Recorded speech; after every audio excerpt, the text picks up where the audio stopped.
चुप हो जाओ मेरे बच्चे, चुप हो जाओ। कब तक ऐसे रोते रहोगे? तुम चिंता मत करो, तुम्हारे बाबा बस आते ही होंगे।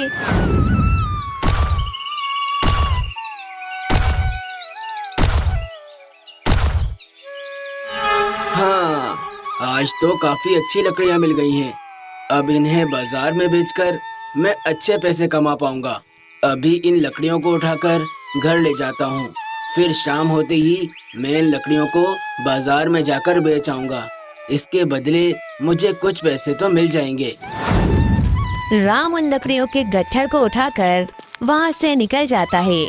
राम एक बहुत मेहनती आदमी था जो पूरा दिन जंगल में दरख्त की लकड़ियाँ काटकर अपने परिवार का पेट भरता था। राम अपनी पत्नी सीता के साथ जंगल में एक पेड़ के छोटे से झोपड़े में रहा करता था। सीता, आज जंगल में मुझे अच्छी लकड़ियाँ मिली हैं। आशा करता हूँ इन लकड़ियों को बाजार में बेचने पर आज मेरी कमाई अच्छी हो जाएगी। हाँ राम, वापस आते आते राजू के लिए दूध भी लेते आना। ये बहुत भूखा है, कब से रो रहा था। हाँ सीता, तुम चिंता मत करो। इन लकड़ियों को बेचकर जो कमाई होगी उनसे मैं बाजार से आते आते अपने बच्चे के लिए दूध लेता आऊंगा और हमारे लिए भी कुछ भोजन लेकर आऊंगा। राम, तुम बहुत मेहनत करते हो और मैं तुम्हारे साथ बहुत खुश हूँ। सीता, मैं पूरा दिन जंगल में सूखे पेड़ ढूंढकर उनकी लकड़ियाँ काटता हूँ। जानती हो, इस काम में बहुत मेहनत है, परंतु जब मैं अपने परिवार के बारे में सोचता हूँ तो ये मेहनत मुझे कुछ भी नहीं लगती और मैं ये सारा काम आसानी से कर लेता हूँ क्योंकि मुझे अपने परिवार की बहुत फिक्र है। हाँ राम, हम भले ही काफी गरीब हैं, पर हम अपने जीवन से कभी मायूस नहीं हुए। हम हमेशा खुश रहेंगे। शाम होते ही राम अपनी सारी लकड़ियाँ उठाकर बाजार की तरफ निकल जाता है।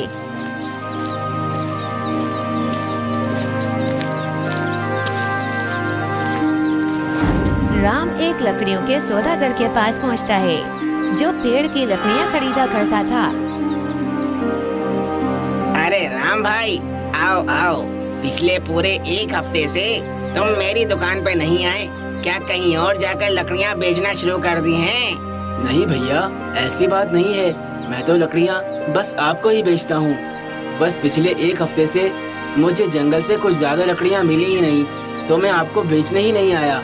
अच्छा अच्छा, चलो कोई बात नहीं। खैर, आज तो तुम्हें काफी लकड़ियाँ मिल गई हैं। और बताओ, भाभी कैसी हैं? हाँ भैया, सीता भी बिल्कुल ठीक है। मैं बस इन लकड़ियों को बेचने आया था। अगर आज तुम इन लकड़ियों के सही दाम लगा दोगे तो मैं अपने घर कुछ भोजन ले जा पाऊंगा। देखो राम भाई, बुरा मत मानना, तुम्हारी लकड़ियाँ ज्यादा खास नहीं लग रही। ये तो किसी सूखे पेड़ की लकड़ियाँ हैं जो पेड़ खत्म हो चुका था और तुम उस पेड़ की लकड़ियाँ काट के ले आए। इन पेड़ की लकड़ियों के दाम मैं तुम्हें ज्यादा तो नहीं दे सकता। अच्छा, तो फिर इन लकड़ियों के तुम मुझे कितने दाम दे सकते हो? देखो, जैसी ये लकड़ियाँ हैं, अगर तुम किसी और को बेचने जाओगे तो कोई इसके 5 रुपए भी नहीं देगा तुम्हें, परंतु तुम मेरे अच्छे दोस्त हो, इसलिए मैं तुम्हें इसके 10 रुपए देने को तैयार हूँ। बोलो।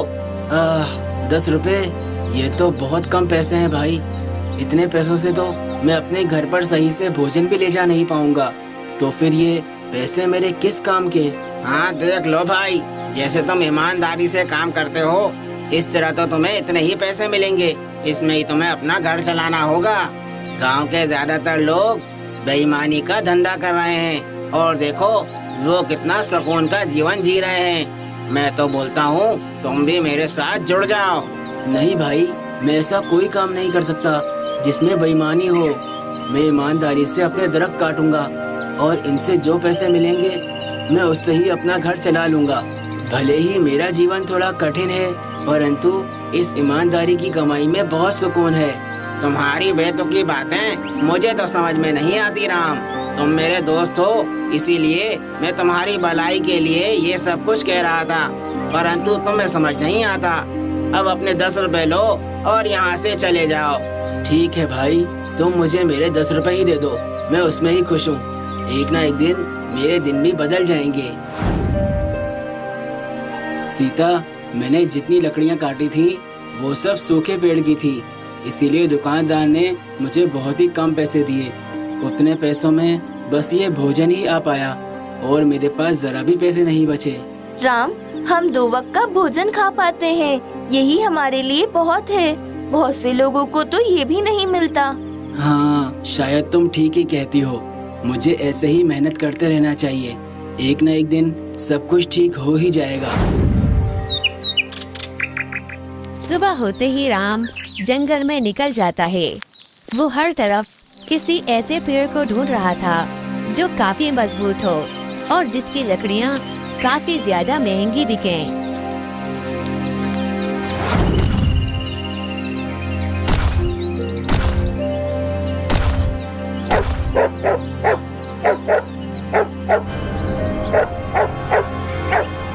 अरे, इस कुत्ते को क्या हुआ?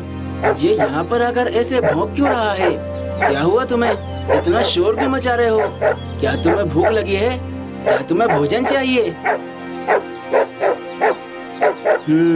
लगता है ये बहुत भूखा है, तभी यहाँ पर आकर इतना शोर कर रहा है। ये सोच रहा है कि मैं इसे कुछ भोजन दे दूंगा, परंतु मेरे पास तो खुद 2 रोटियाँ हैं। कोई बात नहीं, एक रोटी इस मासूम कुत्ते को डाल देता हूँ। राम अपने झोले में से एक रोटी निकालकर उस कुत्ते को डाल देता है। भूखा कुत्ता फौरन से राम की दी हुई रोटी को खाने लगता है। खा लो, आराम से खा लो, कोई चिंता की बात नहीं है। ये सारा भोजन तुम्हारा ही है। ये बेचारा कुत्ता कितना भूखा था, लगता है इसने पिछले 2-3 दिन से जरा भी भोजन नहीं खाया होगा। अच्छा हुआ ये मेरे पास आया और मैंने इसे थोड़ा भोजन दे दिया। अब इसकी भूख शांत हो जाएगी। अब रोज ऐसा ही होने लगा। राम रोज पेड़ की लकड़ियाँ काटता और तभी वो कुत्ता राम के पास आ जाता। राम उस कुत्ते को रोज एक रोटी डाल दिया करता था। जानते हो राम, हमारे घोंसले में कबूतरी ने अंडे दिए हैं। ये कोई मामूली बात नहीं है। हाँ सीता, तुम ठीक कह रही हो। मैंने भी सुना है जिसके घर पर कबूतरी अंडे देती है ये शुभ संकेत होता है।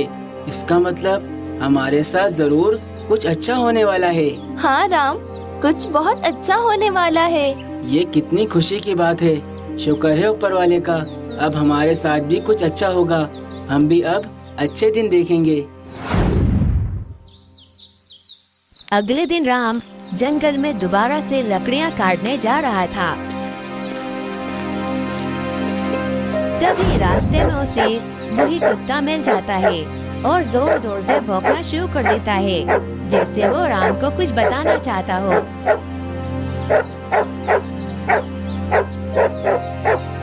अरे वाह, आज तो मैं लकड़ियाँ काटने के लिए पहुँचा भी नहीं और तुम मुझे रास्ते में ही मिल गए। परंतु तुम इतना जोर जोर से क्यों भौंक रहे हो? इतना शोर क्यों मचा रहे हो? शायद तुम मुझसे कुछ कहना चाहते हो, परंतु मैं समझ नहीं पा रहा। आखिर तुम मुझे क्या बताना चाहते हो? तभी वो कुत्ता राम को अपने पीछे पीछे कहीं ले जाने लगता है। राम उस कुत्ते को देखते देखते बस उसके पीछे पीछे चलने लगता है।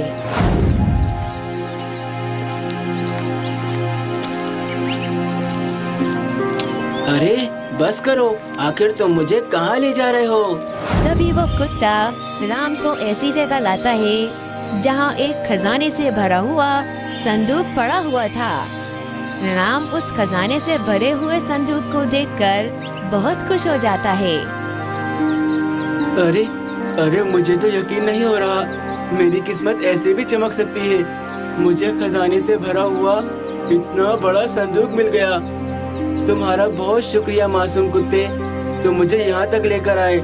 ये खजाना मेरे जीवन भर के लिए काफी है। अब जब मैं सीता को ये खजाना दिखाऊंगा, वो कितना खुश हो जाएगी। वो मुझे हमेशा कहती थी सब कुछ ठीक हो जाएगा, और आज ये खजाना मिलने के बाद सब कुछ ठीक हो ही गया। राम अपने छोटे से घर पर जाता है और अपनी पत्नी को सब कुछ बताता है। सीता ये खजाना देखकर बहुत ज्यादा खुश हो जाती है। राम अपना थोड़ा सा खजाना बेचकर गांव में एक अच्छा सा घर ले लेता है। सीता और राम अब दोनों उसी घर में खुश रहने लगते हैं। राम ने हमेशा ईमानदारी का रास्ता चुना, तभी राम को उसका फल मिला। आज राम और उसकी पत्नी दोनों बहुत खुश थे।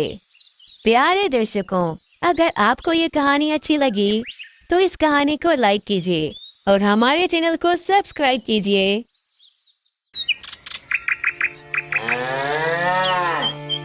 विकास एक सीधा साधा आदमी था जो काम न मिलने के कारण काफी परेशान था। इस नदी के पास कितना सुकून है। बाहर ही मुझे सुकून मिल पाता है, क्योंकि अगर मैं घर जाऊंगा तो मेरी पत्नी मुझे चैन नहीं लेने देगी। वो हर समय बस काम काम काम की ही बात करती है।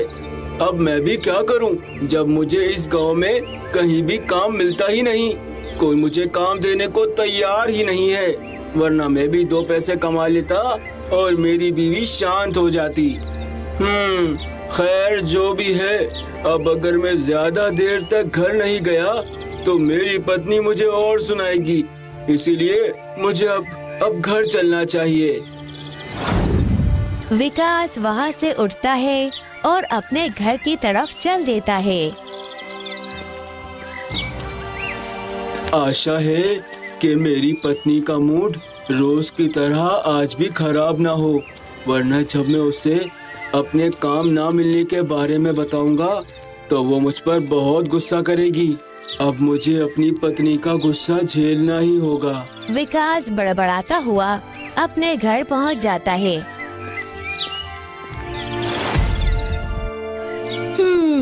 तो आ गए तुम।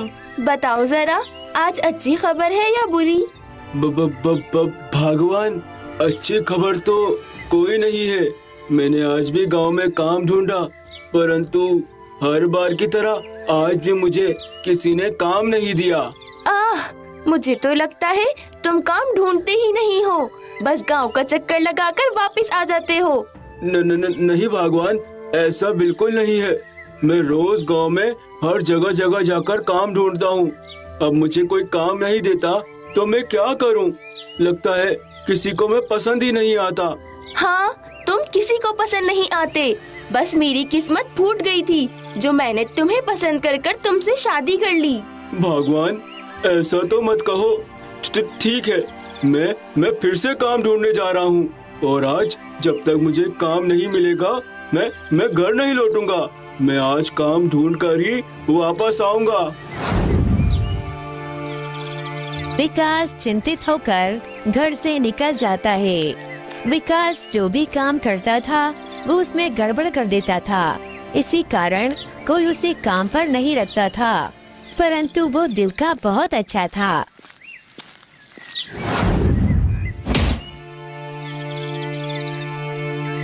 अरे बाप रे, कितनी भारी है ये। अब मैं इन्हें और नहीं उठा पाऊंगी। अरे बाप रे, वो माँ जी लकड़ियों का गट्ठर उठाकर ले जा रही थी और उनसे वो लकड़ियाँ गिर गईं। इस उम्र में इतना वजन उठाना ठीक नहीं है। चलो मैं जाकर उनकी मदद कर देता हूँ। विकास उस बूढ़ी औरत के पास पहुँचता है। माँ जी, मैंने देखा आप लकड़ियों का ये इतना भारी गट्ठर उठा के ले जा रही थी, परंतु ये गिर गया। इस उम्र में इतना वजन उठाना ठीक नहीं है माँ जी। क्या करूं बेटा, मेरे घर में कोई नहीं है जो मेरी मदद करे, इसलिए ये सारे काम मुझे खुद ही करने पड़ते हैं। अच्छा, तो ये बात है माँ जी। ठीक है, अब से जब भी आपको किसी मदद की जरूरत हो आप मुझे बुला लेना अपने घर। मैं आपकी मदद कर दूंगा, परंतु इतना वजन नहीं उठाना। बेटा, तू बहुत अच्छा है। चलो माँ जी, अब मैं आपके घर तक ये लकड़ियों का गट्ठर छोड़ देता हूँ। विकास वो लकड़ियों का गट्ठर उठाकर उस बूढ़ी माई के साथ साथ चलने लगता है।